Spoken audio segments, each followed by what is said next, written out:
Halo sahabat catur, pada video kali ini kembali saya akan bagikan 3 buah partai mini pertahanan Peers Menang Hitam. Sekarang kita mulai partai yang pertama. Dimainkan tahun 1972.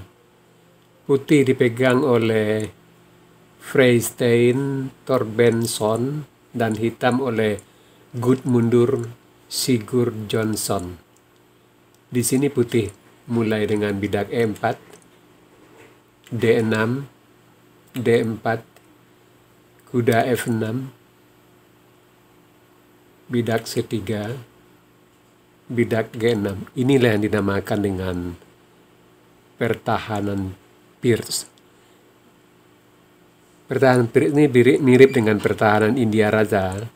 Bedanya di sini, kalau Peers kuda di C3, kalau India Raja bidak C-nya sudah maju ke C4. Di situ perbedaannya antara pertahanan Peers dan pertahanan India Raja.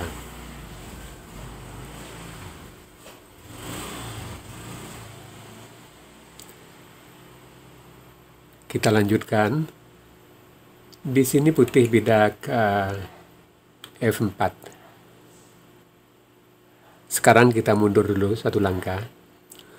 Sebelum kita melanjutkan langkah partai, di sini saya bagikan dulu 10 langkah textbooknya dari pertahanan Peers ini. Di sini langkah yang paling populer untuk putih dan hitam.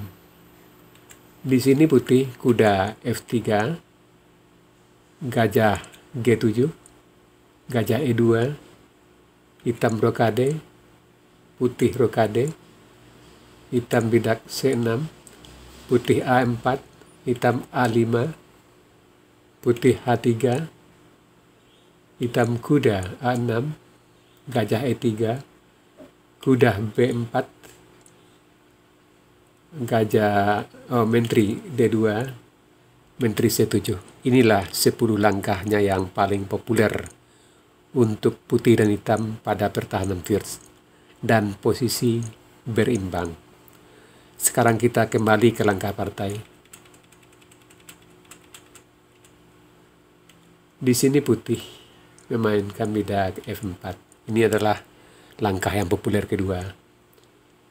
Hitam gajah G7. Putih kuda F3. Hitam rokade. Gajah D3. Kuda C6. Bidak E5 mengancam kuda. Bidak pukul bidak, putih bidak F pukul bidak, kuda H5, putih gajah E4, gajah G4, putih gajah E3, hitam bidak F6, bidak pukul bidak, kuda pukul bidak, gajah pukul kuda, bidak pukul gajah, putih rokade, benteng B8, bidak B3, menteri D6, bidak maju H3. Di sini putih melakukan langkah yang lemah. Lebih baik di sini menteri D3, gajah F5 mengancam menteri. Menteri C4 skak, kuda tutup, kuda pukul kuda, bidak pukul kuda, mengancam menteri, menteri E2, dan posisi masih tetap berimbang. Kita kembali ke langkah partai. Di sini putih, bidak H3. Ini langkah yang agak lemah, menyebabkan posisi hitam sedikit lebih unggul. Hitam gajah pukul bidak, bidak pukul gajah, menteri skak, raja H1, menteri pukul bidak skak, raja G1, hitam kuda G4, menekan sayap raja putih, menteri E2 menambah perlindungan,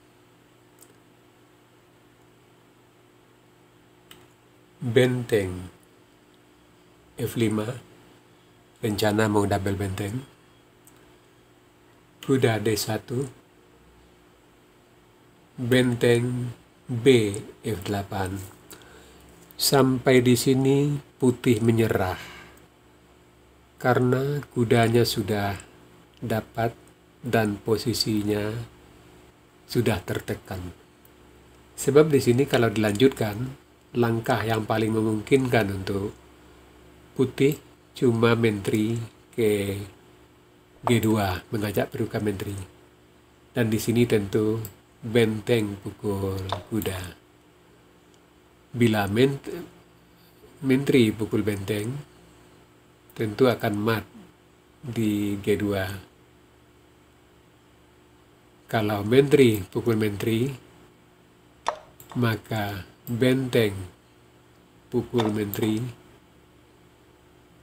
benteng pukul benteng, raja pukul benteng, dan hitam sudah sangat unggul penyerangan dan unggul bidak.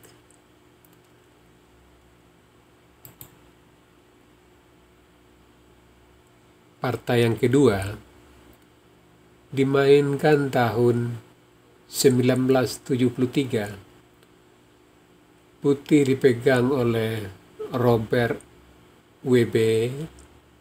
dan hitam oleh Jel Nielsen.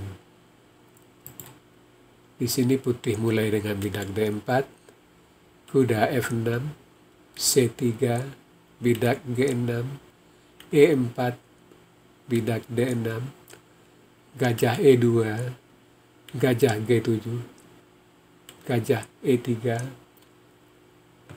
bidak C6, putih G4, hitam H5, bidak pukul bidak, kuda pukul bidak, menteri D2, hitam menteri A5, putih rokade panjang, kuda D7, raja B1, hitam bidak B5 mulai menyerang di sayap menteri putih, gajah D3, bidak B4 mengancam kuda, kuda C E2, bidak C5 langsung menyerang di sayap menteri, gajah C4 menambah perlindungan. Di sini putih melakukan langkah yang lemah. Lebih baik di sini tadi kuda F3 membuka kuda dan menghubungkan benteng di baris belakang. Gajah B7, kuda G5 melakukan tekanan di sayap raja hitam dan posisi masih tetap berimbang. Kita kembali ke langkah partai. Di sini gajah C4, ini langkah yang lemah. Kuda B6 mengancam gajah. Gajah D5 mengancam benteng. Kuda pukul gajah, bidak pukul kuda. Hitam bidak C4 terus menekan di sayap menteri putih. Kuda G3 counter attack di sayap raja hitam. Kuda pukul kuda. Di sini bidak F pukul kuda karena bidak H tidak mungkin, benteng tertinggal. Gajah B7 menekan bidak. Menteri E2, menteri pukul menteri. Sampai di sini putih menyerah karena benteng terjebak atau kuda lenyap. Partai ketiga dimainkan tahun 1973. Putih dipegang oleh C. Brixel dan hitam oleh Jonathan Kinlay. D4, kuda F6, kuda C3, bidak G6, E4, D6, F4, gajah G7, kuda F3, C5, putih bidak maju menyerang kuda, kuda FD7, kuda G5, melakukan serang di sayap raja hitam, bidak pukul bidak, gajah C4 menyerang bidak di F7 2 kali, bidak pukul kuda, gajah pukul bidak skak, raja lari, kuda E6, raja pukul gajah, kuda menteri D5, menteri G8, kuda C7, open skak, raja F8, kuda E6 skak, raja E8, kuda kembali skak C7, raja D8, kuda kembali skak E6, menteri pukul kuda, menteri pukul menteri, kuda pukul bidak, open menteri, menteri diserang gajah ya, menteri B3, kuda G4.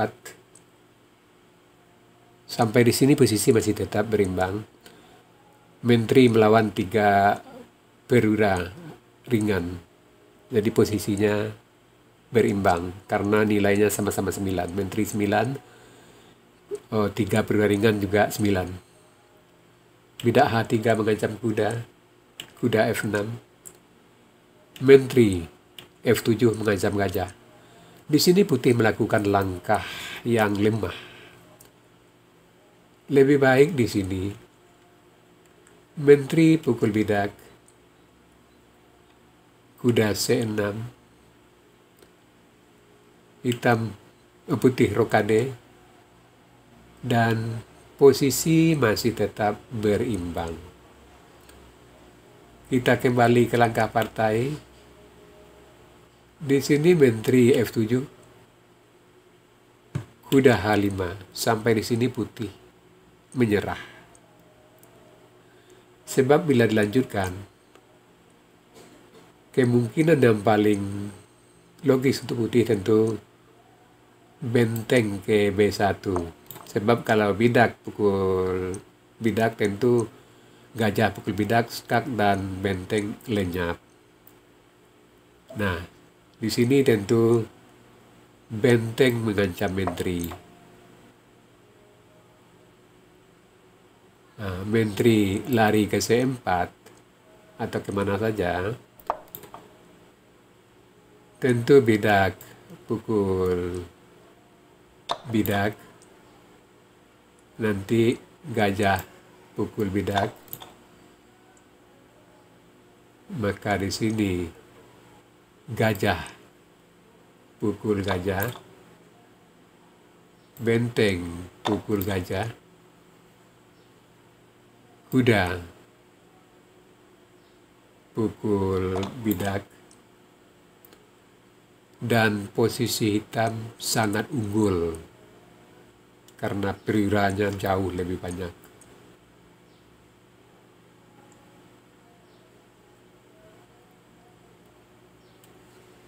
Sahabat catur, itu tadi 3 buah partai mini pertahanan PIR Menang Hitam. Semoga partai-partai ini bisa menginspirasi Anda yang suka dengan pertahanan PIR. Sekarang kita masuk sesi puzzle. Tema puzzle kita kali ini clear of file and rank atau mengosongkan lajur dan baris. Silakan Anda cari langkah terbaik putih di sini dan berikan jawaban Anda di kolom komentar. Untuk jawaban yang benar, saya akan mengepinnya agar sahabat-sahabat catur lain juga akan mengetahuinya. Oke sahabat catur, sampai di sini dulu video saya kali ini. Terima kasih buat Anda yang sudah menonton. Sampai jumpa.